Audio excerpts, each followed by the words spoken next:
Алексей стоял на краю крыши многоэтажного дома в центре Москвы. Ветер хлестал по лицу. А внизу сновали машины. Как муравьи. Внезапно раздался выстрел из соседней квартиры. И через мгновение тело его бывшего школьного мучителя Дмитрия рухнуло на асфальт в лужу крови. Это смерть, которую все сочли самоубийством. Открыла Алексею дверь к тайне, что перевернуло его жизнь, заставив влюбиться в брата своего врага. Алексей не мог отвести глаз от экрана телефона, где мигал новостной заголовок: молодой бизнесмен покончил с собой в элитном районе. Сердце колотилось. Воспоминания нахлынули волной. Школьные годы в маленьком подмосковном городке Дмитрий был его кошмаром. Высокий, атлетичный парень с вечной ухмылкой. Он собирал вокруг себя толпу и измывался над Алексеем за то, что тот был не таким. Шепотки в коридорах, толчки в раздевалке. А однажды даже публичное унижение на школьном дворе. Когда Дмитрий выкрикнул: «Ты педик!» И все об этом знают. Алексей тогда заперся в комнате на неделю, плача от стыда и боли. Родители ничего не замечали. Отец твердил: мужчины не жалуются. А мать была слишком занята работой в фабрике. Прошли годы. Алексей уехал в Москву. Окончил университет. Стал успешным программистом в IT-компании. Он научился прятать свою ориентацию. Строил карьеру. Заводил друзей. Но шрамы остались. Дмитрий же, как выяснилось из новостей, стал мелким предпринимателем. Запутался в долгах и, видимо, не выдержал. Но почему именно сейчас? Алексей почувствовал странное облегчение, смешанное с виной. Он заслужил. Подумал он. Но тут же отогнал мысль. Вечером того же дня он решил развеяться и пошел в небольшой бар на Арбате, где собирались творческие люди. Там, за стойкой, стоял Иван, бармен с теплой улыбкой и зелеными глазами, которые словно видели насквозь. Они разговорились о музыке, о жизни в большом городе. Иван был старше на пару лет. Работал в баре, чтобы оплачивать учебу на дизайнера. «Ты кажешься одиноким», — сказал он Алексею. И тот неожиданно для себя открыл душу. На следующий день они встретились снова. Иван пригласил на прогулку по ВДНХ, где под осенними листьями они говорили часами. Алексей почувствовал искру настоящую, не фальшивую.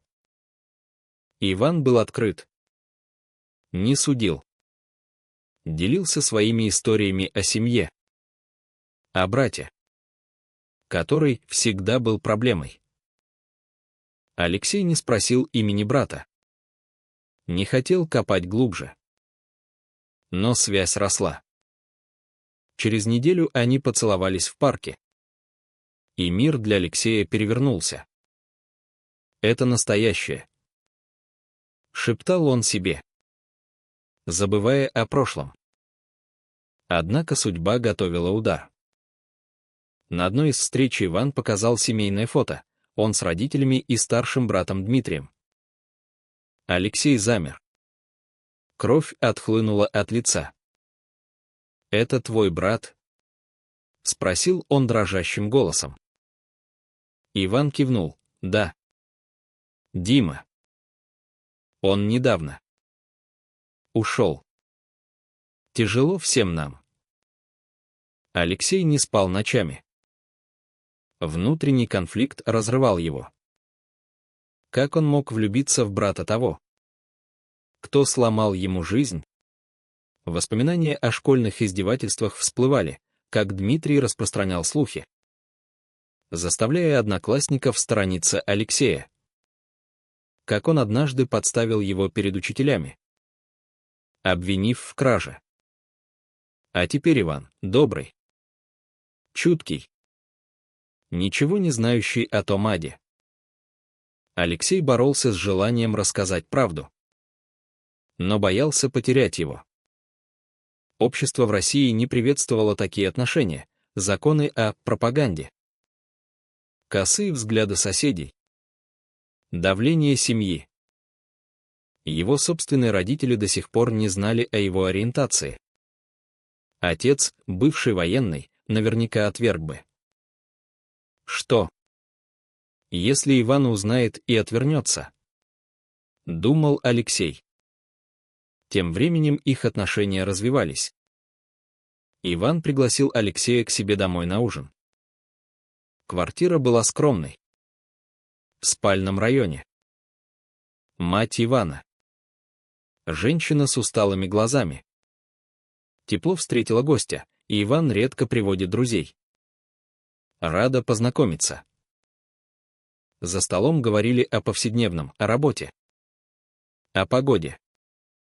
Но когда речь зашла о Дмитрии, атмосфера сгустилась.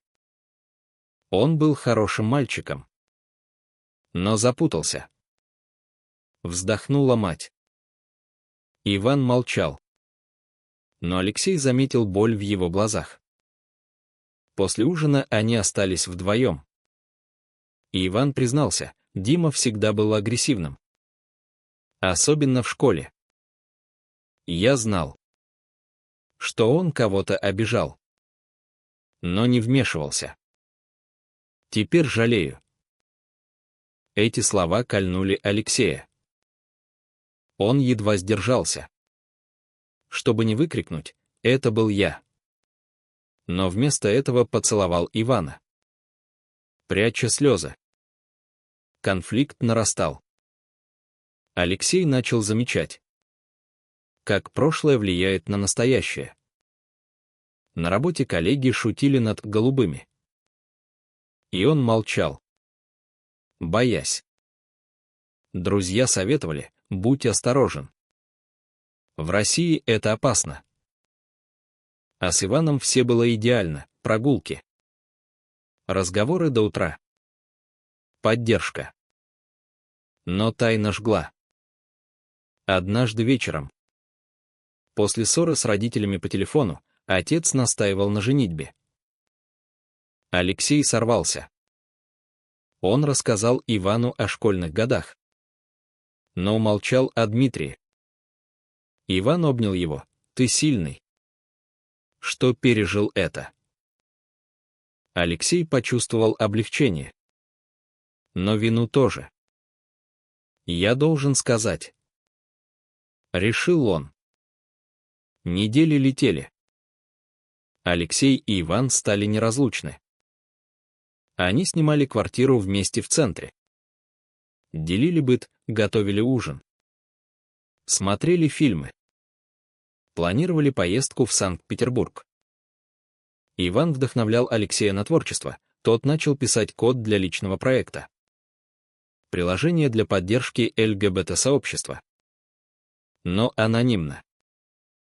«Ты меняешь мир», — говорил Иван. И Алексей верил. Но тень Дмитрия не уходила. Алексей тайком просматривал старые школьные фото, где Дмитрий ухмылялся, а он прятал взгляд. «Почему я не могу отпустить?» — спрашивал себя. Однажды Иван получил письмо от полиции, расследование смерти Дмитрия продолжалось. Оказалось, не все чисто, были подозрения в долгах и шантаже. Иван расстроился, Дима ввязался в плохую компанию. Но самоубийство. Не верю. Алексей замер. Он вспомнил, как год назад случайно встретил Дмитрия в Москве. Тот был пьян. Извинялся. Прости. Пацан. За школу. Я был идиотом. Но Алексей не простил. Отвернулся. Теперь, зная о смерти, он чувствовал связь. А если я могу помочь?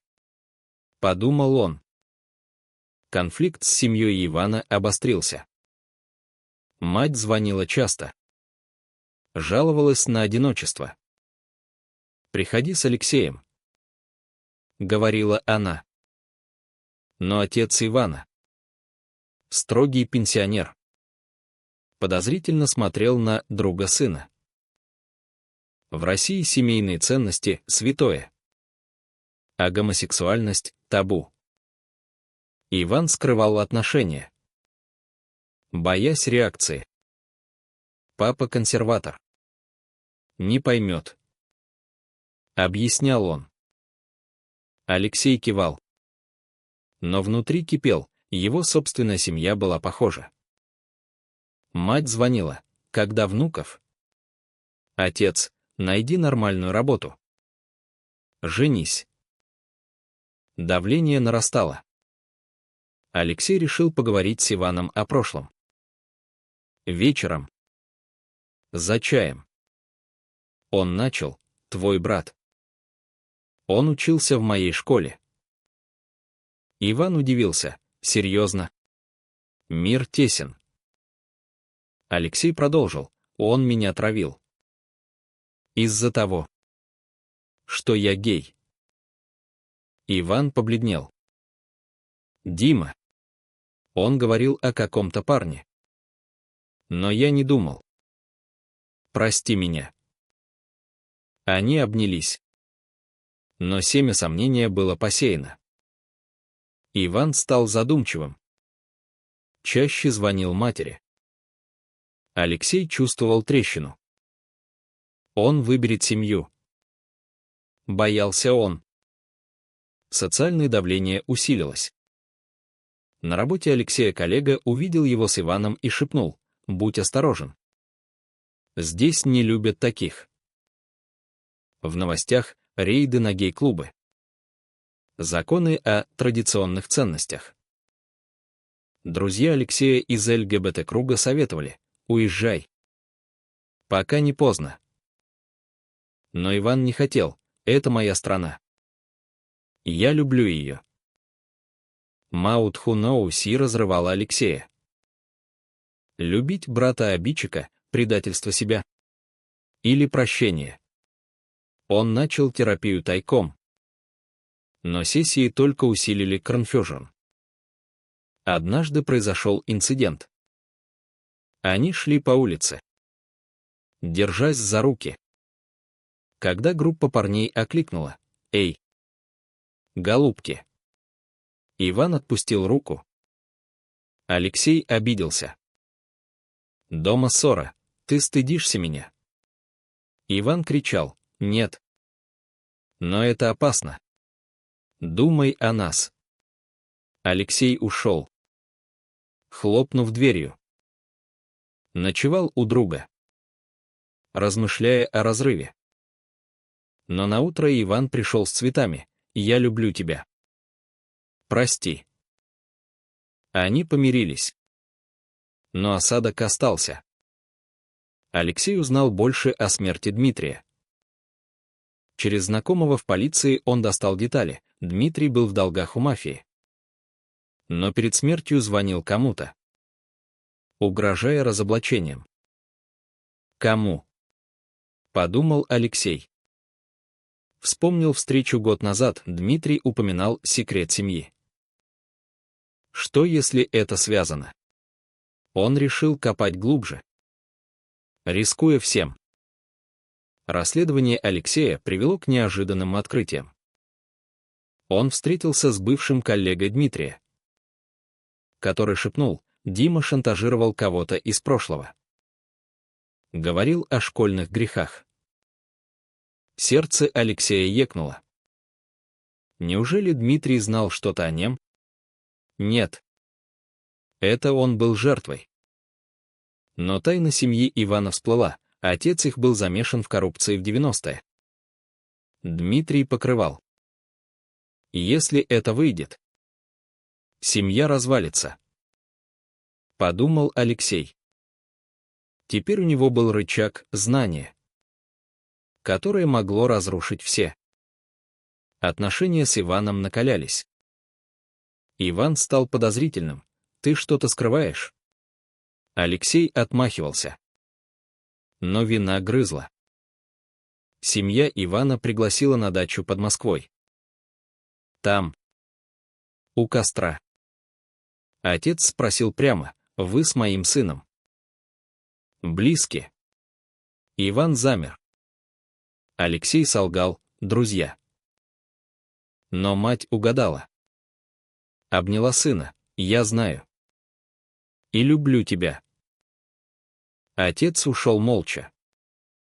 Конфликт разгорелся, отец кричал о позоре. Иван защищал. Алексей чувствовал себя причиной. Внутренние терзания усилились. Алексей вспоминал школу, как после травли подумывал о суициде. Но передумал.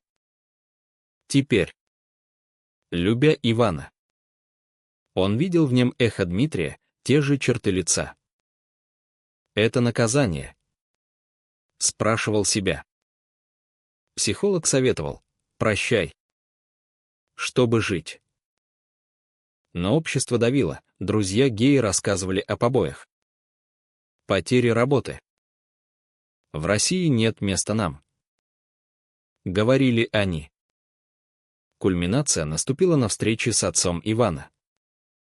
Тот вызвал Алексея на разговор: «Уходи от моего сына. Или пожалеешь». Алексей вспылил: «Ваш старший сын сломал мне жизнь». Отец побледнел: «Дима». Он был проблемой. Но семья — святое. Алексей ушел, разрываясь. Иван узнал о разговоре. Обвинил Алексея в предательстве: «Ты использовал меня для мести». Ссора была жестокой. Они расстались на неделю. Алексей погрузился в работу. Но мысли о Иване не уходили. Он решил использовать знания о коррупции отца, чтобы надавить не для мести, а для принятия. Если отец примет, мы будем вместе. Но это был моральный выбор: шантаж или свобода. Он колебался, зная цену. Тем временем Иван страдал. Он звонил Алексею: «Вернись. Я борюсь с отцом». Но Алексей молчал, копая глубже в прошлое Дмитрия. Оказалось, Дмитрий раскаивался перед смертью. Писал письмо извинений, но не отправил. Алексей нашел его в вещах Ивана: «Прости того парня из школы». Слезы навернулись. Он изменился. Подумал он. Алексей решил встретиться с Иваном в кафе. «Я знаю о твоем отце», — сказал он. «Иван, как? Это разрушит маму». Алексей объяснил: «Я не скажу. Если он примет нас». Иван кричал: «Это шантаж. Ты стал как Дима». Алексей осознал ошибку: «Прости. Я боюсь потерять тебя». Они помирились. Но доверие подорвано. Семейный кризис усилился. Мать Ивана заболела от стресса. Отец винил Алексея. Иван разрывался: семья или любовь? В России выбор тяжел, общество осуждает. Законы карают. Иван пошел на терапию, где осознал: я гей. И горжусь. Но отец угрожал: уйдешь, лишу наследства. Алексей столкнулся с собственными родителями. Он приехал в родной городок. Рассказал правду. Мать плакала: я подозревала. Но люблю тебя. Отец молчал. Потом сказал: «Уходи. Не позорь». Алексей уехал сломленным, но свободным. «Теперь я знаю цену», — подумал он. Отношения висли на волоске. Иван предложил уехать в Европу, там примут. Но Алексей колебался, это бегство. Они спорили ночами. Любовь смешивалась с болью. Вдруг полиция вызвала Ивана, новые детали о смерти Дмитрия. Оказалось, он был убит кредиторами. А не самоубийство. Шок для семьи. Алексей поддерживал Ивана. Но тайна его знаний вышла, он признался в расследовании. Иван почувствовал предательство. «Ты копал за моей спиной». Кризис достиг пика. Иван ушел к родителям. Алексей остался один. Он размышлял о выборе, мести или прощения. Вспоминал школьные годы. Как травля сделала его сильнее. Без Дмитрия я не встретил бы Ивана. Осознал он. Алексей написал письмо Ивану: «Прости за все. Я люблю тебя. Но не хочу разрушать твою семью». Иван прочитал и пришел: «Мы вместе пройдем это». Они решили бороться. Отец Ивана, узнав о убийстве сына, смягчился: «Может, я ошибался». Мать поддержала. Но общество не дремало. На работе Алексея уволили под предлогом. Но из-за слухов о ориентации. Дискриминация. Подумал он. Но в России сложно доказать. Друзья помогли найти новую работу. Но страх остался. Иван потерял друзей, которые отвернулись. Цена любви высока. Говорили они. Они поехали в Санкт-Петербург, чтобы развеяться. Там, на Невском, столкнулись с гей-парадом подпольным, но смелым. «Мы не одни», — сказал Иван. Алексей кивнул, чувствуя пробуждение.